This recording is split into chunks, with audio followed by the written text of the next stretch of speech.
अक्सर ही मुझसे लोग पूछा करते हैं तो क्या हमें एलएलबी करना चाहिए और एलएलबी के फ़ायदे कैसे हैं।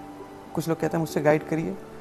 तो मैं उन सभी को और आप सभी को इतना बता देना चाहता हूँ कि जिस प्रकार से व्यक्ति को रुचि होता है तो वो इंजीनियरिंग करता है, कोई साइंस साइड से पढ़ता है, कोई एमबीबीएस करता है, तो रुचि की बात है।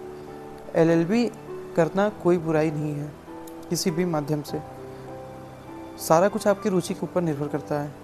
अगर आप एलएलबी करना चाहते हैं तो आप 3 साल वाला एलएलबी कर सकते हैं, और यदि आप 12 में पढ़ रहे हैं, क्लास 12th में, तो आप 5 साल वाली बीए एलएलबी या बीकॉम एलएलबी कर सकते हैं। इसी के दौरान जो मुझे गाइड करने वाला कोई नहीं था और ना ही मुझे इतना नॉलेज था, लेकिन हाँ ये है कि काफ़ी कुछ झेल के मैंने सीखा, और ये मुझे पहले ही सीख जाना चाहिए था। इसलिए मैं कह रहा हूँ कि अगर आप एलएलबी में एडमिशन ले लेते हैं तो कोई दिक्कत नहीं है। आप कचहरी में, आप अपने नियरेस्ट कोर्ट में जाकर के किसी भी सीनियर के अंडर इंटर्नशिप करना शुरू कर दीजिए। क्योंकि देखो अक्सर ऐसा होता है ना कि अगर आपने डिग्री लिया 3 साल वाली या 5 साल वाली, उसके बाद भी आपको 3, 4 साल, 5 साल, 6 साल देना होता है। वो आपके ऊपर निर्भर करता है कि आप कितने इंटरेस्ट के साथ काम कर रहे हैं।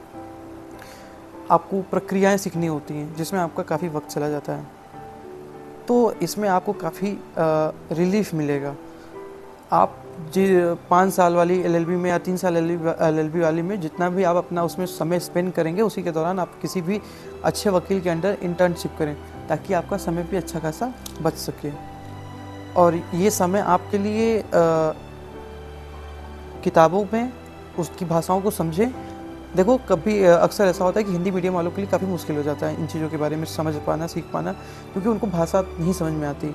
लीगल लैंग्वेजेस, चाहे वो हिंदी में हो चाहे वो इंग्लिश में हो, लेकिन हिंदी में होते हुए भी काफ़ी मुश्किल हो जाता है। तो आप उसके लिए आप उसको 2 बार, 4 बार, 5 बार पढ़ें। आप जो भी किताब अपने सब्जेक्ट में पढ़ रहे हैं उसको 4 बार, 5 बार पढ़ें, और साथ में आप बेरेक्ट को भी पढ़ें, और जो भी जैसे हमारे 3 न्यू क्रिमिनल लॉस हैं उसको ज़रूर पढ़ें, सीपीसी को पढ़ें। और आपको न समझ तो 3 बार 4 बार पढ़ें। और कोई भाषा में अगर आपको मिसअंडरस्टैंडिंग हो रही है तो आप जो एआई ऐप्स हैं उनका उपयोग करके आप उसको समझ सकते हैं कि वो कहाँ यूज़ हो रहा है और उसका उद्देश्य क्या है और वो क्या बता रहा है। तो आपको इसमें बहुत हेल्प मिलेगी। और अगर आप एलएलबी कंप्लीट कर लेते हैं और आपने साथ में ही अपने एलएलबी के दौरान अगर आप इंटर्नशिप कर लेते हैं, तो आप जब तक एलएलबी की डिग्री प्राप्त करेंगे तब तक आपकी नॉलेज काफ़ी ज़्यादा बेहतरीन हो सकेगी। यानी कि अगर आपने 3 साल या 5 साल वाली एलएलबी की है तो उसके दौरान आपने अपना पढ़ाई भी कंप्लीट किया और साथ में इंटर्नशिप कर करके आपने अपने नॉलेज को भी गेन किया, और साथ ही साथ जो सबसे महत्वपूर्ण और ज़रूरी है, आपने अपना समय बचाया। अगर आप जल्दी ही ग्रो करना चाहते हैं और आप चाहते हैं कि आपको जैसे ही डिग्री मिले, जैसे आप इनरोल हो जाएं, तैसे ही अगर आप क्लाइंट आपके पास आने लगें, तो आपके लिए बहुत ज़रूरी है।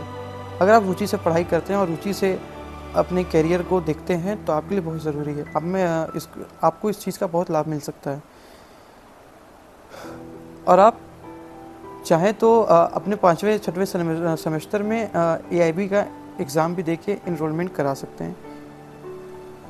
तो आपके लिए बहुत ज़रूरी चीज़ थी। और आप फिर चाहें तो वकालत लिटिगेशन की प्रैक्टिस करें या फिर जुडिशरी के एग्ज़ाम के तहत देखें। बहुत सारे ही कैरियर ऑप्शन होते हैं इसमें, आप उसमें अपने किस्मत को आजमा सकते हैं। तो आज की वीडियो में इतना ही, और हमसे बने रहिए। और एक छोटी सी शिकायत है आप सबसे कि अधिकांश व्यक्ति मेरे चैनल को देखते ज़रूर हैं लेकिन सब्सक्राइब नहीं करते, तो प्लीज़ सब्सक्राइब करिए ताकि मैं मोटिवेट होता रहूँ, ऐसे ही आपको इन्फॉर्मेटिव वीडियोस पहुँचाते रहूँ और आपको ऐसे ही हेल्प मिले। तो मेरे चैनल को सब्सक्राइब करें, वीडियो अच्छी लगी तो लाइक करें। धन्यवाद।